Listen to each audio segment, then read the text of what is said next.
Welcome to the AI for Career Success podcast by Curt Robbins, where we help you get smarter than your competition. I'm your host, Fred Jones. And I'm Daphne Blake. And we are back with episode 192. So, Daphne, I want you to picture this scene. It's happening in boardrooms everywhere, I'm sure. You've got high inflation, interest rates are, still up there, and there's just immense pressure on chief marketing officers to cut costs. The squeeze is on. It is. And some executive points to the content team and says, look, humans are expensive. An AI subscription is, what, $20 a month? Why are we paying salaries? It's that seductive idea of the easy fix, isn't it? The magic button. Exactly. But we're looking at a piece today that really pushes back on that, and hard. It argues that kind of thinking is a huge trap. Right. And let's name it. The article is AI-generated content isn't the problem, your strategy is. It's by Reza Moaiandin. And it was published in the Search Engine Journal on January 6, 2026. And, Moaiandin makes this really sharp observation right at the start. What's that? He says companies have stopped calling it cost cutting. Oh, here we go. Corporate speak? Yep. The new term is cost transformation. Cost transformation. Wow. That sounds so much more strategic than, we're panicking and firing people. It does, but the numbers behind it are pretty stark. He cites Gartner data that says marketing budgets have fallen from 11% of revenue in 2020 down to just 7.7% today. That is a massive drop. And the targets aren't getting any smaller. Not at all. And so this pressure, Moaiandin argues, has split the business world into two camps, and both are, well, pretty dangerous. Okay, so who's in camp number one? Camp one is let's call them the slashers. They've cut their content teams down to the bone, thinking one person with a ChatGPT account can do the work of 10. They see content as a pure commodity. Just words. Exactly. And then in the other corner, you have the avoiders. The ones with their heads in the sand. Pretty much. They're terrified of AI. Maybe it's quality control. Maybe it's privacy, but they're just refusing to touch it, hoping it's a bubble. And Reza's point is that both of these approaches are fundamentally flawed. Deeply flawed. He says the AI isn't the problem, but it's not the silver bullet solution either. Right. The real problem is the strategy, or, the lack of one. And to make this point, he uses this amazing historical analogy that I just loved. It's called Beeching's axe. It is such a perfect metaphor for what's happening now. So walk us through it. What was Beeching's axe? Okay, so picture the UK in the 1960s. British Railways is hemorrhaging money. The government hires a guy, Dr. Richard Beeching, to make it profitable. Okay. But here's the thing. Beeching wasn't a transport guy. He wasn't a logistics expert. He was a physicist. A physicist, right. Yep. So he's looking at it like an equation, not a public service. Exactly. He looked at the railway map, and if a specific branch line was losing money on the spreadsheet, in isolation, he just cut it. Snip, gone. Ruthless efficiency. Utterly ruthless. And the numbers are just staggering. They closed over 2,300 stations. They ripped up 5,000 miles of track. Wow. That's about 30% of the entire network. Just gone. But, if those lines were losing money, wasn't that the smart business move? In the short term, at least. In the very, very short term, maybe. But that's the trap. Beeching didn't see the network. He didn't understand that those little unprofitable lines were feeding passengers into the big, profitable main lines. Ah, so you cut the feeder routes. And the whole system starts to starve. You break the infrastructure. And the cost to fix that mistake is, I'm guessing, astronomical. Oh, it's unbelievable. Reza mentions the Borders Railway. It cost $300 million to rebuild just 30 miles of track that Beeching had torn up. $300 million. Yeah. And the parallel Moaiandin is drawing is that firing your writers now is the modern version of that. It's Beeching's axe for your brand. Precisely. You're looking at a blog post as an unprofitable line instead of seeing it as the essential track that brings customers to your main product page. You're destroying your own infrastructure. This gets to a distinction he makes that I found really useful.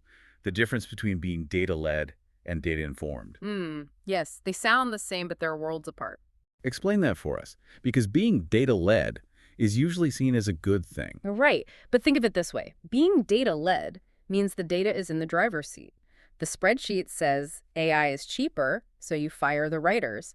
The data leads you right off a cliff. Because the data is only showing you one variable, which is cost. It's missing value entirely. Totally. Being data-informed, on the other hand, means you are still driving. You look at the data, you see the cost savings, but then you ask the questions the spreadsheet can't answer. Like, who's going to build our brand voice? Yeah. Or who catches the cultural missteps? And the big one he raises, If I use AI and my competitor uses the exact same AI, where is my advantage? That's the killer question, isn't it? If you're all using the same tool on the same topics, don't we just create a giant sea of sameness? You absolutely do. It's instant commoditization. You get thousands of variations of the same recycled article. There's just no edge in that, no competitive advantage at all. It feels like we're just filling the internet with beige noise. That's a great way to put it. And that's why the strategy is everything. You can't just follow the data. You know, that feels like a really good place to pause for a moment. Let's take a brief break for a special message from our producer, Curt Robbins.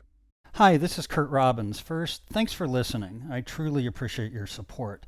I want to let you know that I'm currently accepting new clients. My rates are affordable, and I have more than 25 years of experience working for enterprise companies like Microsoft, Northrop Grumman, Oracle, PNC Bank, FedEx, USAA, and Wells Fargo, among many others.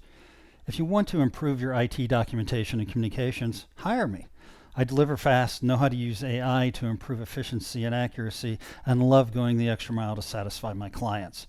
Thank you for subscribing and listening. Back to you, Daphne and Fred. Welcome back to the AI for Career Success podcast, where we help you get smarter than your competition. Okay, Daphne, before the break, we landed on this idea of a sea of sameness. If everyone uses AI, content becomes a commodity. But Reza Moaiandin argues we're thinking about content all wrong. It's not a cost. Right. He says it's infrastructure. Like the railways. Exactly like the railways. It has to build authority, earn trust, and be structured in a way that both humans and, search engines can understand. And this leads to a huge irony that he points out. Everybody wants to rank in AI search results, right? Like Google's AI overviews. That's the new goal for SEO. But how do those AI models decide who to feature? They look for authoritative original sources. And there's the paradox. If your content is just AI-generated mush, recycling what's already out there... The AI has no reason to cite you. It already knows all that stuff. Yeah. You have to give it something new. You have to add new information to the system. And AI can't generate genuinely new knowledge. It can only remix what it's already been trained on. Which brings us to my favorite part of the article, the story he tells about the almond. It's so powerful. It really illustrates this perfectly. Tell us that story. So... Moaiandin talks about his great-grandmother. She survived the Iranian famine during World War I. Now, an AI can tell you all the facts and figures about that famine. The structured data, dates, death tolls, all of that. Right. But what the AI doesn't know, what it can't know, is the story of how his great-grandmother survived by eating one single almond a day. Wow. One almond. That's such a human detail. That story existed only in oral history. It was passed down through his family. It wasn't on the internet. It wasn't in a data set. And that, he says, is the human secret sauce. He calls it offline wisdom. Offline wisdom.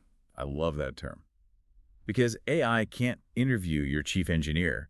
It can't feel the company culture. It can't remember a story your founder told. And that's the stuff that builds a brand. That's what gives you a real voice. If you fire the people who can find and tell those stories, you've lost your ability to create anything truly unique. So if firing everyone is Beeching's axe and doing nothing is just falling behind, what's the solution? He talks about using AI as a force multiplier. Yes. And he uses the legal industry as a case study. There was a survey in the Australian Financial Review he brings up. Okay.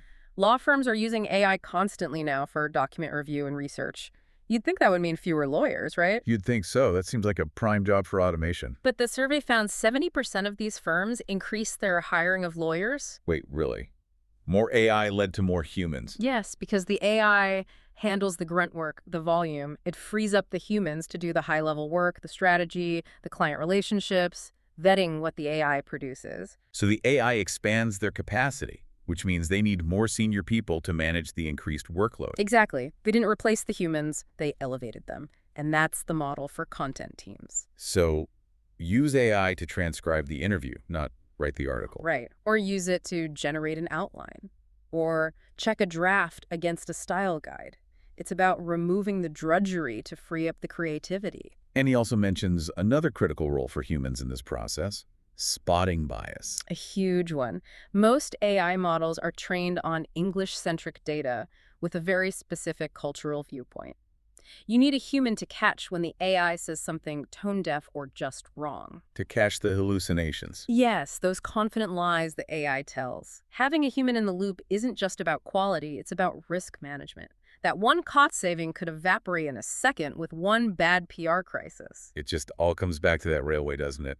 Don't tear up the tracks to save money this quarter because you'll have no way to run the trains next year. Exactly. And rebuilding that content team, that brand authority, after you've lost it, that's going to cost way, way more than you ever saved. So content isn't a cost center. It's infrastructure. It's the system that makes the entire brand visible and trusted. You know, it makes me wonder if AI does create this flood of perfectly average beige content.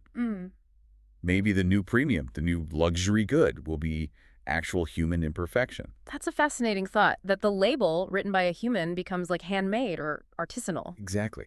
We might end up paying more for something that's clearly a little messy, a little quirky, just because we know a person was behind it. Something for us all to think about. And to always remember the almond. Always remember the almond. Thank you for listening to the AI for Career Success podcast from Curt Robbins, where we help you get smarter than your competition. Remember to like, subscribe, comment, and share. We'll see you next time.